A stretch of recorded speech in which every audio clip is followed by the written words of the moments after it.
तर भाजपचं पश्चिम बंगालमध्ये सरकार स्थापन करण्याचं स्वप्न अखेर पूर्ण झालं, कारण भाजपनं केवळ बहुमतच मिळवलं नाही तर 200चा आकडा सुद्धा पार केलाय.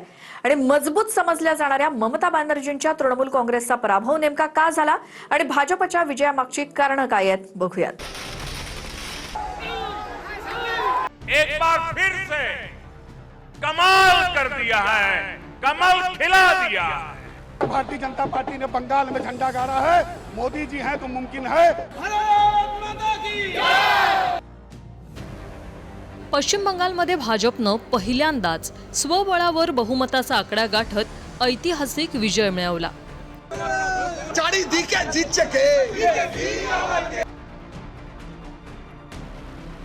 15 वर्षांनंतर पश्चिम बंगालमधून ममता बॅनर्जींचं तृणमूल काँग्रेसचं सरकार गेलं आणि आता भाजपचा बंगालमध्ये उदय झाला. त्यामुळे पश्चिम बंगालपासून ते दिल्लीपर्यंत भाजपच्या कार्यकर्त्यांनी जोरदार जल्लोष केला.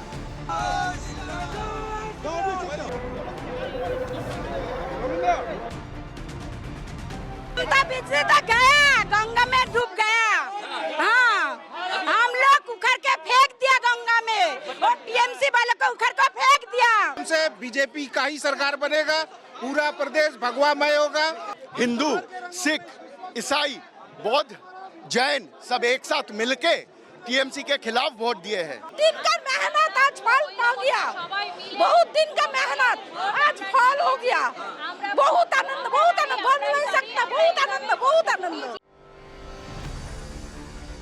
आता पश्चिम बंगालमध्ये ममता बॅनर्जींच्या तृणमूल काँग्रेसचा पराभव का झाला आणि भारतीय जनता पार्टी कशी जिंकली त्यावर एक नजर टाकूया. पहिलं कारण आहे अँटी इन्कम्बन्सी. 2011 पासून पश्चिम बंगालमध्ये तृणमूल काँग्रेसची सत्ता होती. 15 वर्षांनंतर सरकारविरोधी लाटेचा फटका ममता बॅनर्जींना बसला. दुसरं कारण आहे कायदा सुव्यवस्था, हिंसेचे आरोप. पश्चिम बंगालमध्ये प्रचारात कायदा सुव्यवस्थेवरून भाजपनं ममता बॅनर्जींना घेरलं. तृणमूलच्या कार्यकर्त्यांवर कायम गुंडगिरीचा आरोप झाला. भाजपचं मायक्रो प्लॅनिंग. पश्चिम बंगालच्या प्रत्येक जागेचं भाजपने सूक्ष्म प्लॅनिंग केलं. उमेदवार देण्यापासून ते प्रचारापर्यंत प्रत्येक गोष्टीचं बारकाईनं नियोजन केलं. राष्ट्रीय स्वयंसेवक संघाची साथ. पश्चिम बंगालमध्ये संघानं हिंदू वोट बँकेवर काम केलं. 2.25 लाख छोट्या मोठ्या बैठका घेतल्या. घरोघरी जाऊन मतदार जागृती अभियान राबवलं.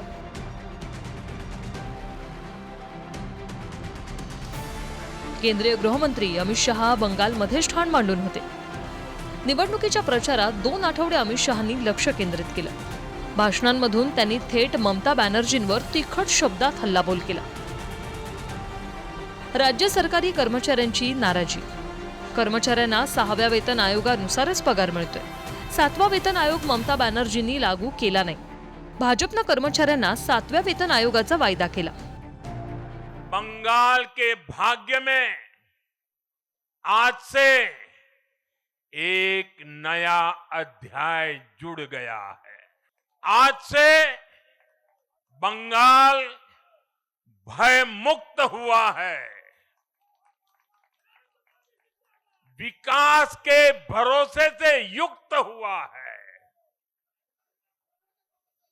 बांग्लाय परिवर्तन होए गेछे. पंतप्रधान नरेंद्र मोदींनीही पश्चिम बंगालमध्ये जोरदार प्रचार केला. मोदींनी एकूण 24 सभा घेतल्या, ज्यात 19 जिल्हे आणि 294 पैकी 259 विधानसभा मतदारसंघ कव्हर केले.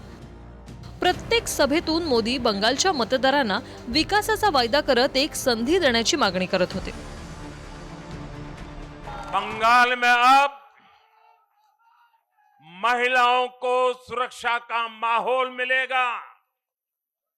युवाओं को रोजगार मिलेगा. पलायन रुकेगा.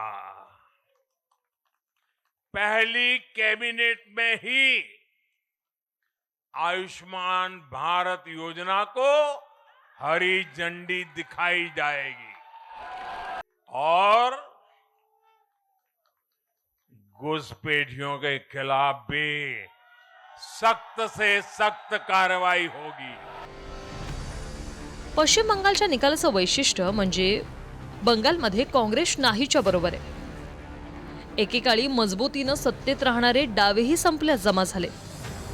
आता पश्चिम बंगालमध्ये फक्त भाजप आणि तृणमूल काँग्रेस हे दोनच मुख्य पक्ष आहेत. 5 राज्यांपैकी केरळसारखं छोटं राज्य काँग्रेसनं जिंकलं, पण मोठ्या राज्यात नेहमीप्रमाणे काँग्रेसची कामगिरी निराशाजनकच राहिली. डाव्यांसोबत आघाडी न करता 293 जागा लढवणाऱ्या काँग्रेसला डबल डिजिट आकडाही गाठता आला नाही. इन नारी विरोधी दलों ने संसद में नारी शक्ति वंदन संशोधन को पास नहीं होने दिया. मैंने कुछ दिन पहले कहा भी था कि महिलाओं के आरक्षण का विरोध करने वाले ऐसे दलों को महिलाओं का आक्रोश झेलना पड़ेगा. कांग्रेस, टीएमसी और डीएमके को बहनों बेटियों ने सजा दी है. स्वबळावर आणि मित्रपक्षांच्या मदतीनं देशात एकूण 22 राज्यात भाजपची सत्ता आहे. त्यात आता पश्चिम बंगालसारखं मोठं राज्य भाजपच्या खात्यात जुळलंय. Bureau report, TV9 Marathi.